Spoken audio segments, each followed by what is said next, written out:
আসসালামু আলাইকুম ভিউয়ার্স। আজকে শীতের খুব শীত সকালে চলে আসলাম মাঠের মধ্যে। এখানে বিভিন্ন প্রকার ফসলাদি উৎপাদন হয়। আমরা আসছি পাবনা জেলার সাথিয়া থানার একটা এলাকাতে, একটা মাঠে, যেখানে আপনার বিভিন্ন প্রকার ফসল উৎপাদন করা হয়। আর এর মধ্যে হচ্ছে দেখা যাচ্ছে শীতের সকাল, সবার মানে হাড্ডি গুড্ডি একটু হইলেও মানে কি বলবো আর, এখনও অনেকেই বেডের নিচেই আছে। তো যাই হোক, আজকে আমার প্রতিবেদন হচ্ছে বিভিন্ন ফসলাদি নিয়ে।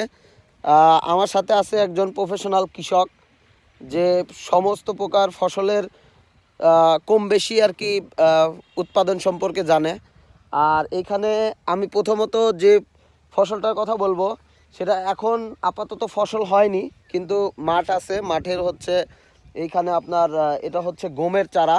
আপনারা দেখেন, এটা হচ্ছে গম, ঠিক আছে। এই এটার মাধ্যমে আমরা, এই গমটার মাধ্যমে আমরা আটা উৎপাদন করে থাকি। আর এটা হচ্ছে একটা মেশিন, এই গমের বা অন্যান্য যে ফসলের মাঠে আর কি পানি সেচ দেওয়ার জন্য এই মেশিনটা ব্যবহার করা হয়। আর এটা হচ্ছে আপনার ঢেঁড়স গাছ। এইখানে দেখতে পাচ্ছেন আপনার ঢেঁড়স গাছ। এই যে এই কুড়ি থেকেই হচ্ছে আপনার ঢেঁড়স হয়।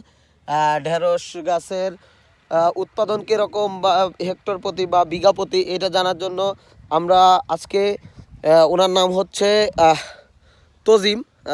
উনি অন্যান্য সব ফসলই উৎপাদন করে থাকেন। তো ভাই বলেন, যে প্রথমে তো আমি গমের কাছে যাই।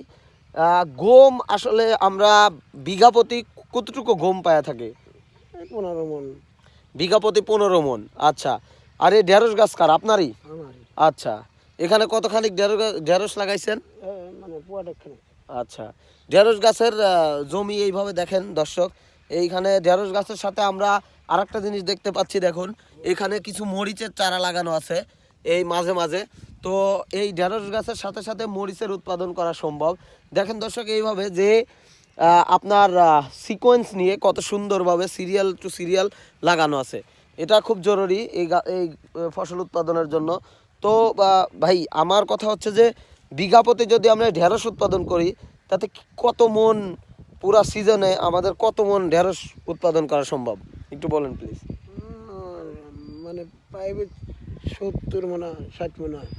70-60 মনের মতো। আচ্ছা, এ তো আলহামদুলিল্লাহ অনেক ভালো। যেটা বিক্রি করলে আমাদের দেখা যাচ্ছে এভারেজ বাজারে কত টাকা বিক্রি করা সম্ভব? পয়লা বিক্রি হয় 50-60 টাকা কেজি। আচ্ছা, 50-60 টাকা কেজি। যাক আলহামদুলিল্লাহ, এতে দেখা যাচ্ছে আমাদের বিঘা প্রতি অনেক ভালোই টাকা থাকে, তাই না? আর সাথে সাথে যেহেতু মরিচ হয়, তো মরিচও আমরা বিশাল একটা, তো মরিচ কত কেজি হতে পারে বিঘা প্রতি? মানে 50-60 মণ 50-60 মণ দর্শক। বছরে। 50-60 মণ হয় বছরে। আসলে কৃষক অনেক পরিশ্রম করে। আমরা জানি যে আসলে আমাদের বাংলাদেশের কৃষকদের ওইভাবে মূল্যায়ন করা হয় না। আমি জানি না কেন মূল্যায়ন করা হয় না। অথচ তাদের ফসলাদি ছাড়া কিন্তু আমরা কোনোভাবেই সারভাইভ করতে পারবো না আমাদের লাইফটাকে। তো এইখানে আমি আরেকটা ফসলকে অ্যাড করব, সেটা হচ্ছে সরিষা। আমরা সবাই সরিষা সম্পর্কে সামান্য হলেও জানি। সরিষা ফুল থেকে আমরা মধু আহরণ করে, আমাদের মৌমাছি মধু আহরণ করে আমাদেরকে সবচেয়ে পিওর যে মধুটা, যে সরিষা মধু, এই মধুটা আমরা সরিষা ফুল থেকে পাই। দর্শক দেখুন, এই যে সরিষা ফুল। আর এই সরিষা থেকে আমরা যে তেলটা পাই, এইটা থেকে আমরা তেল তৈরি করি। যে তেল খাওয়ার মাধ্যমে আসলে আমরা, এটা হচ্ছে পিওর সরিষার তেল। এটা ঘানি ভাঙায় আমরা যখন তেল পাই। তো ভাই, এইটা মানে সরিষা বিঘা প্রতি কত কত মণ হয়? 7 মণ 8 মণ। 7 মণ 8 মণ। আপনারা জানেন যে সরিষার দানা হচ্ছে একদম মানে ক্ষুদ্র দানা। আর সরিষার ভেতরে একটা জিনিস দর্শক, যেমন আমরা ওইখানে দেখলাম যে ঢেঁড়সের ভেতরে আপনার হচ্ছে মরিচের গাছ, এরকম সরিষার ভেতরে আমরা দেখেন এই যে মটরশুঁটি বা বিভিন্ন যে শাক জাতীয় যে এইগুলো আছে, ডাল, ঠিক আছে, মসুরির ডাল, আমরা মসুরির ডাল পেয়ে থাকি কিন্তু এই গাছ থেকে। আপনারা দর্শক দেখুন, এই গাছটা হচ্ছে আপনার খেসারি শাক পেয়ে থাকি আমরা, খেসারির ডাল, ঠিক আছে। আর এটা বিভিন্ন সময়ে শাক হিসেবেও খাওয়া যায়। এই দেখুন, এর গুল্মটা দেখেন একটু, এটা হচ্ছে গুল্ম খেসারির। তো আমরা এর ভেতরে দেখা যাচ্ছে যে মাল্টি পারপাসের চাষগুলো আমরা করতে পারি। তো দর্শক, এইবার আমি আপনাদের বলছি যে বিভিন্ন ফাংশনের ফসলাদি এখন আমি দেখাবো। তো তদ্রূপ দেখুন এইখানে এইখানে কিছু লারা বিছানো আছে। লারা বলতে হচ্ছে খড়, যেটাকে আপনার ধানের খড় বলা হয় আর কি। তো কথায় আছে যে ধান গাছে কি কাঠ হয়, আসলে ধান গাছে কাঠ হয় না, ধান গাছে কাঠ এইটাই হয়। এটা হচ্ছে সেটা, এটা আমরা বিভিন্ন কাজে ব্যবহার করে থাকি। দেখা যাচ্ছে যে মোড়ানোর কাজেও ব্যবহার করা যায়। এটা অনেক জ্বালানি, ভালো জ্বালানি হিসেবে ব্যবহার করা হয়। আর এখন এইটা এখানে কেন দেওয়া হয়েছে, এটা হচ্ছে দর্শক, এটা হচ্ছে করলা গাছ। এই করলা গাছটার আপনার এই যে এইভাবে করলা গাছের কিছু ফুল হয়, হলুদ হলুদ ফুল, আর এইখান থেকেই আসলে করলা ধরে।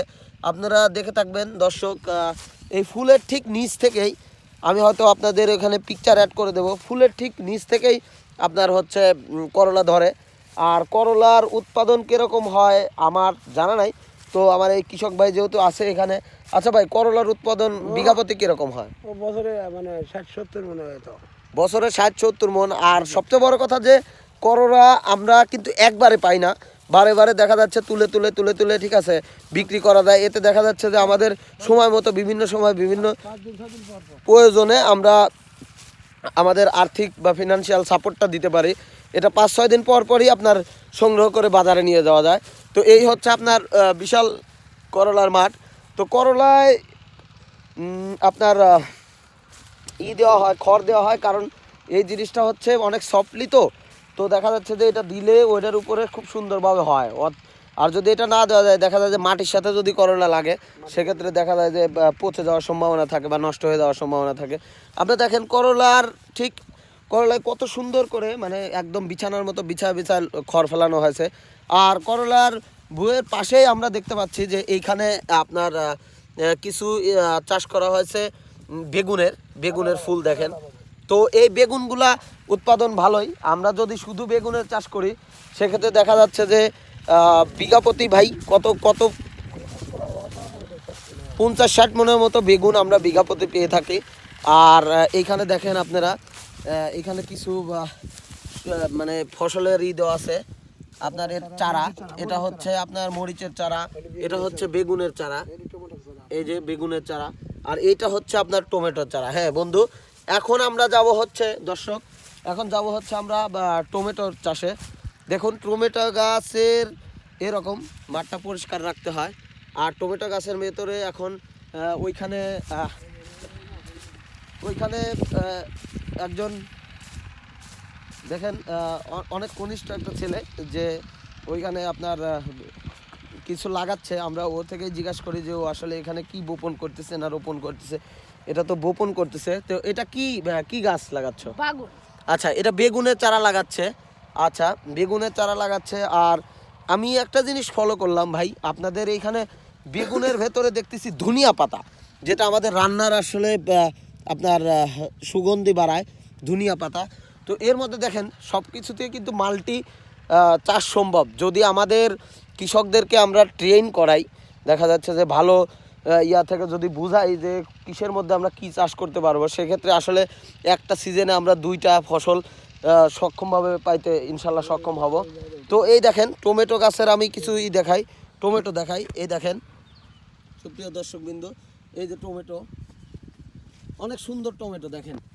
এটা হচ্ছে আমাদের দেশি টমেটো। এই টমেটোটার অনেক স্বাদ। এই টমেটোটা আসলে অনেক পুষ্টি সম্পন্ন হয়ে থাকে, অনেক পুষ্টি পায় এই টমেটোর কারণে আমরা। এই দেখেন আরও কিছু টমেটোর স্যাম্পল আমি দেখাই। টমেটো গাছে আসলে টমেটো এইভাবেই ধরে থাকে, এই যে টমেটো। এখন আমরা সবচেয়ে ইম্পর্টেন্ট, এখন বর্তমানে যেটা আসলে আমরা তো কোনো ফসল ছাড়াই মানে সারভাইভ করতে পারবো না। এর মধ্যে হচ্ছে এখন সবচেয়ে সাড়া জাগানো একটা ফসল, যেটা হচ্ছে এখন সবচেয়ে দাম। আর এইটার মাধ্যমে আসলে আমরা বুঝতে পারছি যে একটা কৃষকের কতটুকু ভ্যালু হতে পারে বা ভ্যালু দেওয়া আমাদের উচিত। এটা হচ্ছে পেঁয়াজ। আমরা এখন পেঁয়াজ নিয়ে কথা বলবো। দেখুন পেঁয়াজ চাষটা আসলে অনেক কষ্টের একটা চাষাবাদ। এই পেঁয়াজ চাষের ক্ষেত্রে আপনার অনেক পরিশ্রম দিতে হয়। প্রথমে পেঁয়াজের দানা উৎপাদন করতে হয়, সেই দানা উঠায়া তারপরে ওইটাকে আবার কেটে আবার সুন্দর করে একটা একটা করে লাগাইতে হয়, এইভাবে সিরিয়ালি। দেখুন এটা সিরিয়ালি লাগানো আছে। তো এইভাবে লাগানোর পরে আবার ফুল হয়, সেই ফুলটা ভেঙে দিতে হয়। ভেঙে দেওয়ার পরে আমাদের এরকম পেঁয়াজ হয়। দেখেন এই মাটির এই নিচে এইখানে এই রকম পেঁয়াজটা এরকম হয়, অনেক বড় হয় ছোট হয়। তো যাই হোক, দেশি পেঁয়াজ অত বড় হয় না, মিডিয়াম সাইজের হয়ে থাকে। আবার দেখা যাচ্ছে যে একসাথে এরকম তিনটাও হয়ে থাকে, দেখুন এরকম। তো এরকম পেঁয়াজের মাঝে মাঝে দেখেন টমেটোর চারাও আছে। পেঁয়াজের মাঝে আসলে ওইভাবে সেরকম কিছু চাষ করা সম্ভব না, তারপরেও দুই একজন দেখা যায় যে টমেটো বা মরিচ গাছ লাগায় থাকে। তো যাই হোক, পেঁয়াজের চাষ বলতে দর্শক আসলে পেঁয়াজে আপনার বিঘা প্রতি দেখা যাচ্ছে যে আপনার চাষের উপর ডিপেন্ড করে অনেকটা। সময় মতো সার বীজ দেওয়ার ক্ষেত্রে আসলে সময় মতো সার বীজ যদি দেওয়া যায় সেক্ষেত্রে বিঘা প্রতি আপনার 50 মন 60 মন, ইভেন কতক সময় আপনার 80 মন পর্যন্তও পাওয়া যায়। আবার কত সময় যখন চাষ খারাপ হয় 30 মন 20 মন, ঠিক আছে, 40 মন পর্যন্ত হয়। তার জন্য আমি এই জন্যই বলি যে আমাদের কৃষকদের সঠিক মতো ট্রেন করা দরকার, যাতে আমাদের কৃষকরা সময় মতো সার বীজ দেওয়া সম্পর্কে বুঝতে পারে।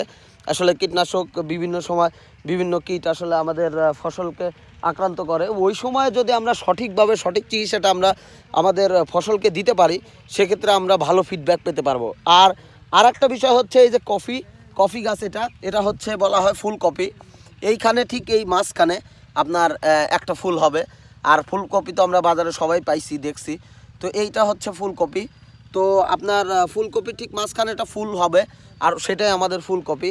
তো ফুলকপি দেখা যায় যে আমরা দেখে থাকি যে ফুলকপি একটা ভালো প্রোটিনযুক্ত ফসল, আমরা যেটা ভেজিটেবল হিসেবে গ্রহণ করে থাকি। এই দেখেন আর একটা ফসল আমি দেখাতে যাচ্ছি, যেটা হচ্ছে এইখানে দেখেন একটা ওল। আমরা জানি যে ওলে প্রচুর পরিমাণ ভিটামিন রয়েছে। ওই ওল গাছটা ঠিক এইভাবেই হয়, এটার সাইজ আরও বড় হবে, দিন দিন অনেক বড় হবে। তো যাই হোক দর্শক, এইখানে এই যে আবার দেখেন এরা হচ্ছে ঢেঁড়স গাছ, ঠিক আছে।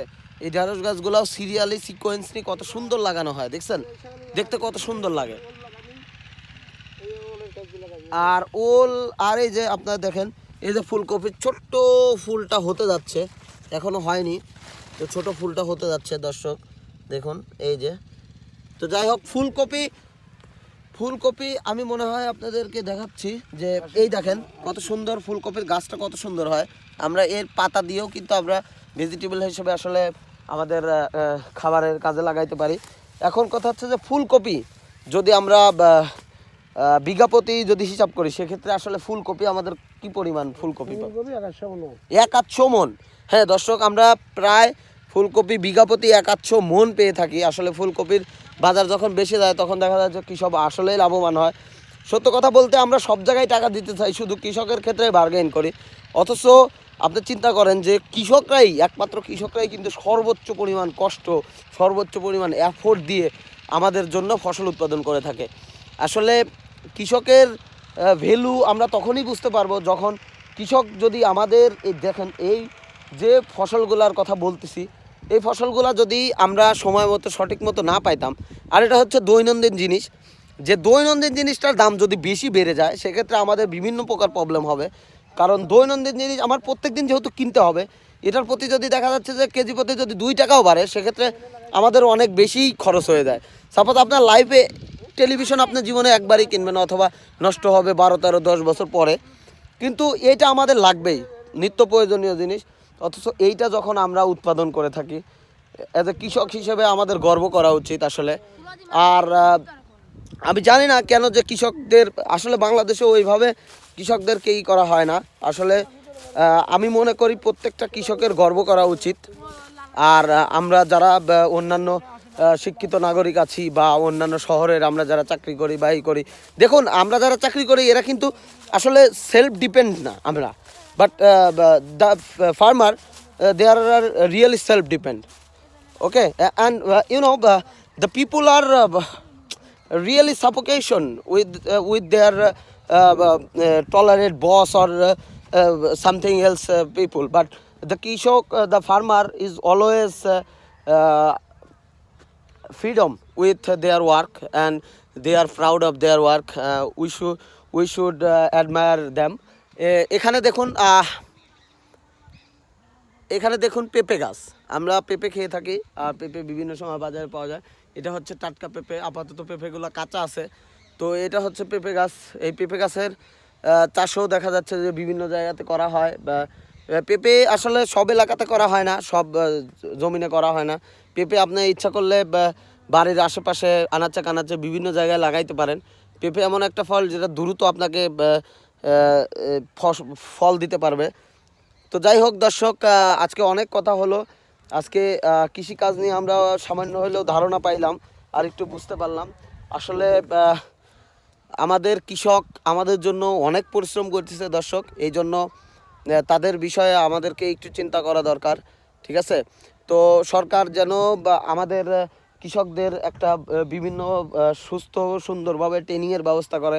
আসলে বাংলাদেশে বিভিন্ন জিনিসের ব্যবস্থা ঠিকই আছে, কিন্তু ওই জিনিসের ঠিক ব্যবস্থাপনাটা নাই। এটাই সমস্যা, যে ম্যানেজমেন্টের সিস্টেমের প্রবলেমের কারণে আমাদের দেশে এই সিস্টেমগুলো প্রবলেম। যে আমরা একটা জিনিস তৈরি করি ঠিকই, যেমন স্বাস্থ্য কমপ্লেক্স ঠিকই তৈরি করা হয়েছে, কিন্তু সেখানে আমরা যা ভালো স্বাস্থ্যসেবা পাচ্ছি না।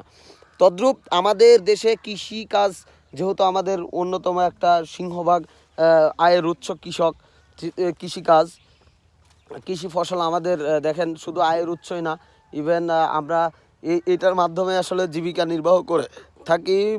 ইভেন আমরা যারা অন্যান্য কর্মজীবীরাও আছি, তারাও কিন্তু এটা ছাড়া বাঁচতে পারবো না। এই জন্য আমাদের কৃষকদের নিয়ে আমাদেরকে ভাবতে হবে, বুঝতে হবে। সরকার, আমি চাই যে তাদের ওইভাবে ট্রেন আপ দিক, যাতে আমরা খুব কম সময়ে ভালো ফসল উৎপাদন করতে পারি, আর আমাদের কৃষকরা যেন তাদের উৎপাদন থেকে অনেক খুশি থাকে, এবং আমাদের দেশের যেন আমাদের দেশের ফসল যেন আমাদের দেশের সকলের যথেষ্ট পরিমাণ খাবারের জন্য সহায়ক হয়। এই জন্য আজকের প্রতিবেদনটার দর্শক আমি শেষ করছি। আপনারা সবাই ভালো থাকেন, সুস্থ থাকেন, সুন্দর থাকেন, আর ইনশাল্লাহ। আর be with farmer, okay? And finally I will say, please like my channel and subscribe there. Okay, goodbye, see you again. Assalamu alaikum.